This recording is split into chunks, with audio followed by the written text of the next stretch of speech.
Bonjour et bienvenue pour votre nouvelle capsule sur l'art de se percevoir. Aujourd'hui, comment le souffle module nos émotions. Une exploration du lien entre respiration et émotion et comment l'utiliser comme levier intérieur. Nous allons plonger aujourd'hui dans le sujet captivant de l'interaction entre le souffle et nos émotions. Nous allons démystifier les mécanismes qui sous-tendent cette connexion essentielle, en mettant en lumière le rôle du corps et de l'esprit dans notre expérience émotionnelle. Une émotion est un processus complexe qui implique non seulement tes pensées, mais aussi des réponses physiologiques. Si tu veux un peu plus de précision, tu pourras te reporter sur la capsule « C'est quoi les émotions ?» Tout, de ton rythme cardiaque à ton niveau de stress, est interconnecté et s'active en réponse à des stimuli internes ou externes. Le nerf vague joue un rôle central dans le lien entre respiration et émotion. Il relie le cerveau aux organes internes et une respiration consciente peut influencer directement son état émotionnel en activant ce nerf. Ainsi, chaque respiration que tu prends envoie des signaux à ton système nerveux. Une respiration rapide peut signaler le stress, tandis qu'une respiration lente et profonde envoie un message de calme. En contrôlant ton souffle, tu peux donc influencer tes émotions. Nous allons aborder maintenant le lien entre le souffle et le cerveau. Une explication simple. L'amygdale est une structure clé du cerveau qui joue un rôle essentiel dans la gestion des émotions. Lors de respiration rapide, elle perçoit une menace potentielle, provoquant une réponse de lutte ou de fuite. En revanche, une respiration lente envoie un signal de sécurité, permettant au corps de se détendre et de réduire le stress. Le nerf vague est une partie majeure du système nerveux parasympathique et joue un rôle crucial dans la régulation de notre état émotionnel.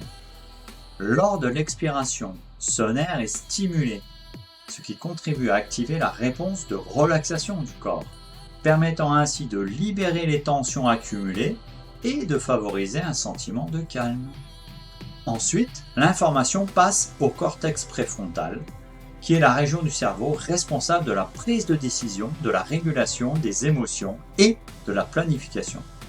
Respirer profondément augmente le flux d'air dans ces zones, améliorant ainsi la clarté mentale et la capacité à faire face aux défis émotionnels. Cela incite à une meilleure gestion des émotions et des réactions appropriées. Le souffle régule l'équilibre entre le système sympathique, qui prépare le corps à l'action et à la vigilance, et le système parasympathique, qui favorise le calme et la récupération. Cette dynamique est essentielle pour gérer nos réactions émotionnelles. Une respiration rapide et superficielle active le système sympathique, ce qui peut entraîner une augmentation du stress et une préparation à la réaction. Ce mode de respiration est souvent associé à des états d'anxiété ou de panique, ou d'activité physique, sportive. Tu as dû remarquer que dès que tu te mets à courir, automatiquement ta respiration s'accélère. C'est un réflexe du système sympathique pour te préparer à l'effort, pour mettre en branle ton système, ton organisme, ton corps. En revanche, une respiration lente et profonde active le système parasympathique, favorisant ainsi la relaxation et la tranquillité. Cette méthode de respiration peut aider à apaiser les émotions et à créer un espace intérieur de sécurité et de paix. D'ailleurs, je t'invite à tester la respiration de cohérence que je propose dans une de mes playlists. Ce changement physiologique dans le corps n'est pas simplement une question de pensée consciente. Les modifications apportées à notre respiration ont un impact direct sur nos émotions, influençant comment nous nous sentons et réagissons. Je t'invite donc à prendre conscience de ton état respiratoire à ce moment. En prenant conscience de ta respiration, tu peux accéder à un état de calme et de clarté, facilitant ainsi une meilleure connexion à tes émotions. Donc, modifier ton souffle impacte ton état interne. Une respiration contrôlée et profonde peut réduire l'anxiété et favoriser un état de bien-être, en te permettant d'être plus présent. La manière dont tu respires affecte ta disponibilité émotionnelle.